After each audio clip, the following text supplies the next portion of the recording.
The most important thing is that you have a vision, that you have a goal. Because without that vision and without that goal, again, you're drifting around and you're never going to end up anywhere. People don't become successful just by accident.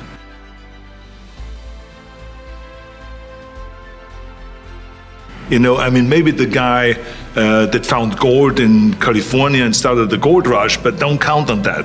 That's the one in a lifetime kind of a situation. So you got to really have a specific goal. And to me, to have that vision that I want to be Mr. Universe, that I want to be the greatest bodybuilder of all time, that was a great vision, and that specifically to look like Reg Park and to be up there on that stage and to lift the trophy overhead and to win the championship over and over and over again. So that was a great goal. You have to have a goal. Now, it doesn't have to be that specific goal, but it has to have some goal. This is why I always recommend to people, sit down, take your time, and start thinking about, why do you want to work out? What is your goal?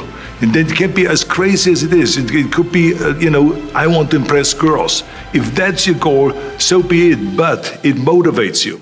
It could be that you're emulating a certain, bodybuilder or a certain football player, a certain boxer, whatever it is. Have those pictures put all over the wall like I did when I was a kid. I put pictures of Reg Park and of Sonny Liston, of boxers and of Ali and of powerlifters and weightlifters all over my bedroom, wall. So that every day when I go to sleep, every day when I wake up, I look at those pictures and they motivate me. You need that motivation, and then therefore you have this kind of imprint in front of you all the time, and you know exactly what you're chasing. And this is why I always smiled when I was in the gym. People always came up to me and says, why are you smiling? You're working out 5 hours a day. You're doing the same as the other guys, but the other guys have a sour face. They're pissed off that they have to do another rep or another set or something. I looked forward to another 1,000 reps of sit-ups. I looked forward to another 500 pounds of leg press or squat. I looked forward to doing more and more curls until my arms fall off. Why? Because I knew that every rep that I did and every set that I did and more weights that I lifted, I get one step closer to turning that vision into reality.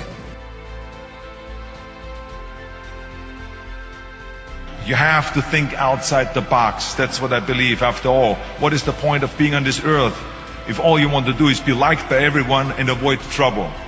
The only way that I ever got any place was by breaking some of the rules. After all, I remember that after I was finished with my bodybuilding career, I wanted to get into acting and I wanted to be a star in films. You can imagine what the agents said when I went to meet all those agents. Everyone had the same line, that it can't be done. The rules are different here. It says, look at your body. You have this huge, monstrous body, overly developed, that doesn't fit into the movies.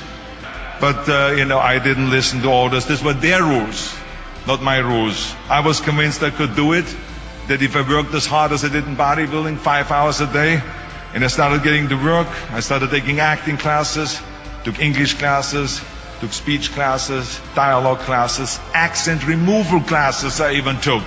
I broke through and I started getting the first parts in TV, Streets of San Francisco. Lucille Ball hired me. I made Pumping Iron, Stay Hungry, and then I got the big break in Conan the Barbarian. And there the director said, if we wouldn't have Schwarzenegger, we would have to build one. Now think about that. And then when I did Terminator, I'll be back. Became one of the most famous lines in a movie history, all because of my crazy accent. Now think about it, the things that the agent said will be totally a detriment and will be impossible for me to get a job, all of a sudden became an asset for me. All of those things, my accent, my body and everything. So it just shows you never listen to that you can't do something. And you have to work your way up, of course, run for something else first. I mean, it was the same when I ran for governor. The same lines that you have to work your way up, it can't be done.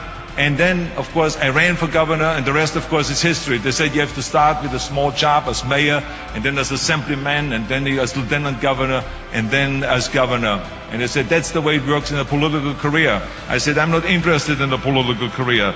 I want to be a public servant. I want to fix California's problems and bring people together and bring the parties together. So, like I said, I decided to run. I didn't pay attention to the rules, and I made it, and the rest is history.